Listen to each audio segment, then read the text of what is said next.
کہ آج ایک نظم سے آغاز کروں اس پروگرام کا، اور وہ نظم اصل میں ایک ماں کے حوالے سے لکھی گئی ہے. صحیح. اور وہ ماں اصل میں اپنے جذبات اور احساسات کا اظہار کر رہی ہے کہ جب میں بڑھاپے میں پہنچوں، جب میرے ہاتھ لاغر ہو جائیں، میں کمزور ہو جاؤں، صحت نہ رہے، تو میرے بچوں میرے ساتھ یہ کرنا. اب وہ کیا کہتی ہے ذرا سنیے. سنائیے.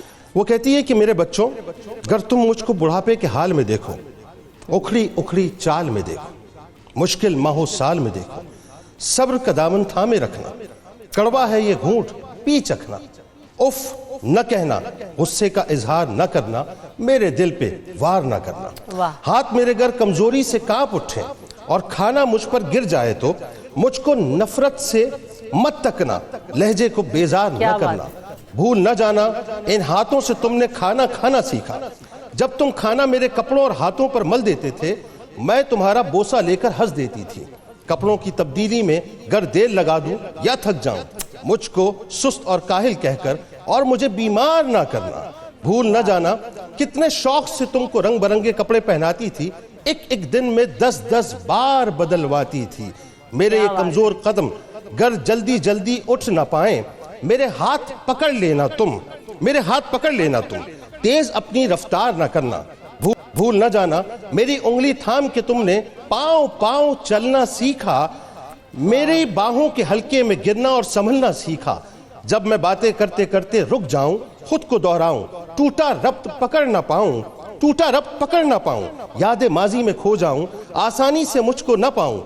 مجھ کو نرمی سے سمجھانا، مجھ کو نرمی سے سمجھانا، مجھ کو نرمی سے سمجھانا، اکتا کر گھبرا کر مجھ کو ڈانٹ نہ دینا، دل کے کانچ کو پتھر مار کے کرچی کرچی بانٹ نہ دینا.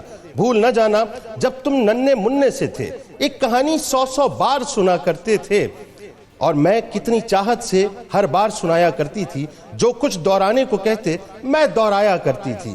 اگر نہانے میں مجھ سے سستی ہو جائے، مجھ کو شرمندہ مت کرنا، یہ نہ کہنا آپ سے کتنی بو آتی ہے. بھول نہ جانا جب تم ننھے مننے سے تھے اور نہانے سے چڑھتے تھے، تم کو نہلانے کی خاطر چڑیا گھر لے جانے سے تم سے وعدہ کرتی تھی، کیسے کیسے ہیلوں سے تم کو آمادہ کرتی تھی.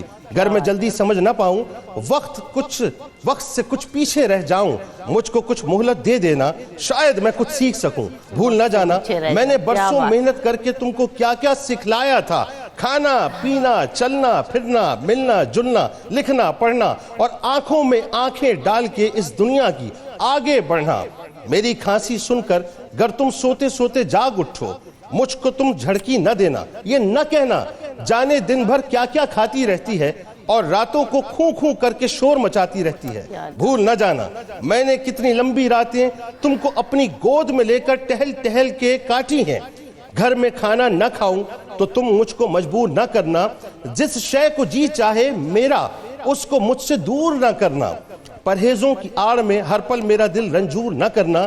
کس کا فرض ہے مجھ کو رکھنا، اس بارے میں ایک دوجے سے بحث نہ کرنا. آپس میں بیکار نہ لڑنا، جس کو کچھ مجبوری ہو اس بھائی پر الزام نہ دھرنا.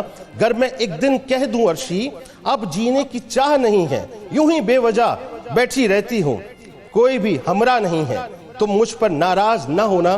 جیون کا یہ راز سمجھنا، برسوں جیتے جیتے آخر ایسے دن بھی آ جاتے ہیں جب جیون کی روح تو رخصت ہو جاتی ہے، سانس کی ڈور رہ جاتی ہے.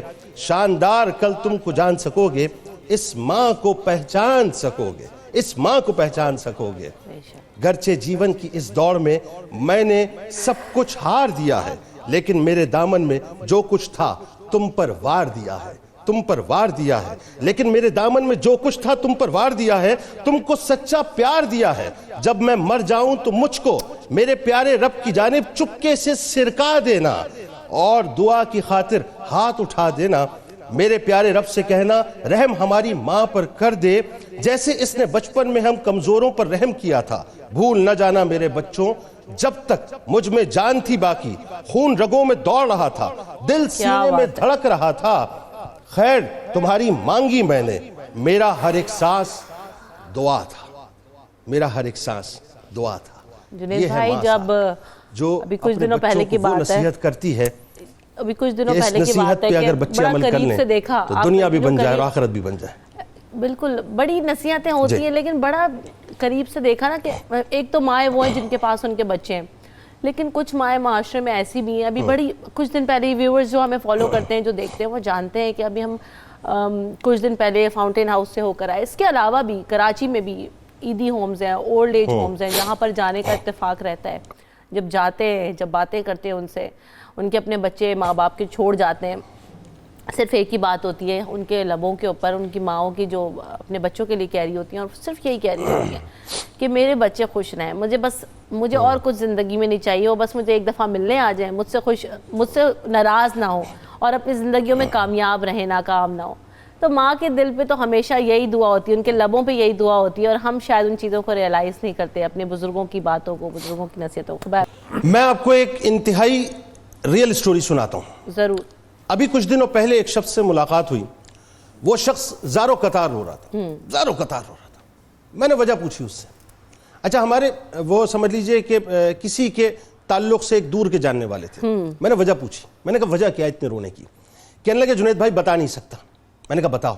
کہنے لگے نہیں، اتنا غموں کا پہاڑ ہے کہ میں اگر بولوں گا تو شاید پھٹ جاؤں گا، مجھ سے میری طبیعت نہیں سنبھلے گی. میں نے کہا بتا دو، شاید دل کا بوجھ ہلکا ہو جائے. بہرحال نانا کرتے کرتے انہوں نے بتانا شروع کیا. بتانا یہ شروع کیا کہ اولاد ہاتھ سے نکل چکی ہے. میں نے کہا اچھا وجہ کیا ہوئی؟ کہنے لگے وجہ سمجھ نہیں آتی تھی، وجہ بالکل نہیں سمجھ آتی تھی. میں نے کہا ہوا کیا؟ کہنے لگے شتر بے مہار ہو چکا ہے، اور وہ جو ہے اپنی منمانی کرتا ہے، وہ ڈسکوز میں جاتا ہے، پبز میں جاتا ہے، ہاتھوں سے نکل چکا ہے. اور میں اس کو سمجھانے کی کوشش کرتا ہوں، سمجھتا نہیں ہے. حد یہ ہو گئی کہ میں نے اس کو رینڈ ہینڈ کوئی غلط کام کرتے ہوئے پکڑ لیا. تو جس وقت میں نے اس کو ڈانٹا تو پلٹ کے اس نے مجھے جو ہے شٹ اپ کال دے دی. اور جب اس نے مجھے شٹ اپ کال دی تو میں نے اس پر ہاتھ اٹھا دیا. نتیجہ یہ نکلا کہ اس نے ہاتھ جب کھایا میرا، یعنی جب میں نے اس کو مارا تو جھکنے کی بجائے یا سر کو جھکانے کی بجائے پلٹ کے اس نے مجھ پر ہاتھ اٹھا دیا. کہنے لگا جنید بھائی میری زندگی ختم ہو گئی، تباہ ہو گئی. میں تو ایک ضام میں تھا کہ میری اولاد میری ہے، اس نے تو مجھے 2 ٹکے کا کر کے رکھ دیا. میں نے کہا وجہ سمجھ آئی؟ کہنے لگا ہاں وجہ سمجھ آ گئی ہے. میں نے کہا کیا سمجھ آئی؟ کہنے لگا بس آج ہی میں صبح اپنے والدین کی قبر پہ گیا تھا. میرے والدین نہیں ہیں.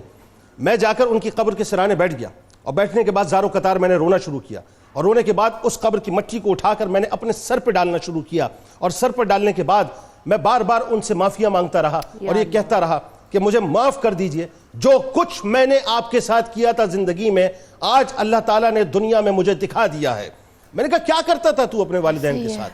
کہنے لگے جنید بھائی بس کیا بتاؤں، میرے والدین نے میرے اوپر سب کچھ وار دیا، اور جس وقت والدین کی خدمت کا موقع تھا میں اپنے والدین کو اکیلا چھوڑ کر، تنہا چھوڑ کر، چند ٹکے جو ہے میں مہینے کے دے دیا کرتا تھا، اپنے بیوی کو لے کر چلا گیا تھا، اپنا الگ گھر بسا لیا تھا. میرے والدین تڑپتے تھے، ترستے تھے، میں ان سے ملنے نہیں جاتا تھا. اسی عالم کے اندر ان دونوں کا انتقال بھی ہوا ہے. آج مجھے احساس ہوتا ہے کہ جو میں نے اپنے والدین کے ساتھ بویا تھا آج میں اپنی اولاد کی صورت میں کاٹ رہا ہوں. اصل میں بات یہ ہے کہ اسمارٹ فون ہاتھ میں آنے کے بعد جو ہے انسان اسمارٹ نہیں ہوتا، یاد رکھیے گا. اسمارٹ آدمی اس وقت ہوتا ہے جب تجربہ اور مشاہدہ جو ہے اس کی وجود کے اندر موجود ہوتا ہے. بچے یہ سمجھتے ہیں کہ ماں باپ کو جو ہے وہ یہ نہیں پتا کہ گوگل کیا ہے. یاد رکھیے ماں باپ نے زندگی کو جس انداز سے گوگل کیا ہوتا ہے نا، بچوں کو یہ نہیں معلوم ہوتا. ایکچوئل مسئلہ کیا ہے میں آپ کو بتاؤں. یہ بڑی چھوٹی سی بات ہے کہ ماں باپ نے بچوں کی بات نہیں سنی، یا بچے جو ہے ماں باپ کو کمیونیکیٹ نہیں کر پا رہے، یا ماں باپ سمجھ نہیں پا رہے. اس سے آگے کی بات کرتے ہیں صاحب، ذرا براڈر کینوس پہ بات کرتے ہیں. ماں باپ تو وہ ہوتے ہیں جن کو میرے رسول نے جنت اور دوزخ فرمایا ہے. ماں باپ تو وہ ہیں کہ جو اللہ تعالیٰ جو ہے خالق حقیقی ہے، وہ خالق مجازی ہیں جو ماں باپ ہیں. اللہ تعالیٰ ہمارا رب ہے، حقیقی رب ہے، مجازی رب ہمارے ماں باپ ہیں. یاد رکھیے گا اس دنیا میں آنے کا سبب وہ بنتے ہیں. ذرا ان بچوں کو جا کر یہ تو بتلائیے صاحب کہ جس وقت ایک ماں اپنے پیٹ میں 9 مہینے بچے کو رکھتی ہے، وہ 9 مہینے تو چھوڑیے، وہ جو ایک لمحہ ہوتا ہے نا، ایک پل ہوتا ہے، ایک پل، اس ایک پل کو برداشت انسان نہیں کر سکتا. 9 مہینے ماں اپنے بچے کو اپنے وجود کے اندر سنبھال کے رکھتی ہے. جس وقت وہ ماں جنتی ہے نا بچے کو، وہ جو تکلیف سے گزرتی ہے، اس تکلیف کا اگر ایک لمحہ بچوں کو پتہ چل جائے نا وہ کیا ہے، خدا کی قسم زندگی بھر وہ اپنی ماں کے قدموں کے اندر، اپنے باپ کے قدموں کے اندر پڑے رہیں. جس وقت وہ ماں 2 سال تک اپنے سینے کا دودھ بچوں میں منتقل کرتی ہے نا، اس دودھ کی کتنی تعداد منتقل وہ کر چکی ہوتی ہے وہ تو چھوڑیے، اس کے ایک قطرے کا حق جو ہے وہ اولاد ادا نہیں کر سکتی. اگر اس ایک قطرے کی اہمیت کا اولاد کو پتہ چل جائے نا تو اولاد ماں کے قدموں سے اٹھے نا. جس وقت وہ بچہ، دیکھیے جب بچہ اس دنیا میں آتا ہے نا تو اتنا سا ہوتا ہے، اتنا سا ہوتا ہے. اتنا سا ہوتا ہے وہ بچہ.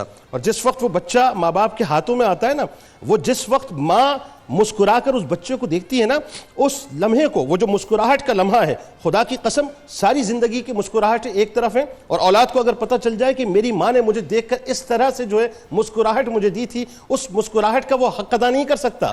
جس وقت وہ بچہ باپ کے ہاتھوں میں آتا ہے اور آنے کے بعد باپ جو ہے وہ شکر کے طور پہ جو ہے وہ آسمان کی جانب دیکھتا ہے اور اللہ کے شکر ادا کرتا ہے, وہ لمحہ جو شکر کا ہوتا ہے نا, اس شکر کے لمحے کا حق جو ہے اولاد ادا نہیں کر سکتی.